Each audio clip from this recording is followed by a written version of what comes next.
Common file system features. Block versus extent. So when we're describing file systems, becoming less of a problem now, but where previously there was a lot of block-based file systems and extent was kind of the new thing. Now a lot of things are extent-based, so I guess block-based file systems are now becoming the unusual thing. File system features, block versus extent. Block means when you're accessing the on-disk layout for the file system is in units of blocks. That might be 8 kilobytes, which is actually what UFS is. UFS is a block-based file system. Extent-based file systems have a variable block size. And so they can also pre-allocate contiguous space for files or extents, growing them as needed. Actually, extent and variable block size are similar, but they are different. So I take that back. There's block-based, which is fixed. Then there's variable block size, which is actually what ZFS is, so that larger sizes can be used as the file grows. And then there's extent-based, which pre-allocates contiguous space for files and then grows them as needed.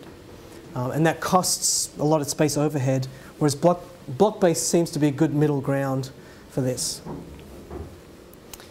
Journaling. A file system journal or log records changes to the file system in the event of a crash. Again, a lot of modern file systems do journaling or logging, and it can create extra disk I/O. ZFS does this. It's the ZFS intent log. Copy on write. You might remember this from some of the ZFS marketing materials because they really peddled that it was a copy on write file system. Copy on write means it doesn't need to overwrite existing blocks, but instead follow these steps. Write blocks to a new location, update references to the new blocks, add the old blocks to the free list. What's interesting about a copy and write file system is that if I create a database file that's 10 gigs, and then I start to do random writes to it, on a non-copy and write file system, my random writes become a random disk workload, because it doesn't move where that 10 gigabyte file that lives.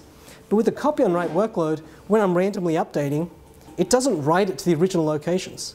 It gets to put them wherever it feels like. And if you're doing a lot of random writes together, it will group them and then it will actually turn that into a sequential write workload. So copy and write file systems can, and also over time, where things live can be moved around on disk. And ZFS can do policies to try and optimize the placement. So that's copy and write.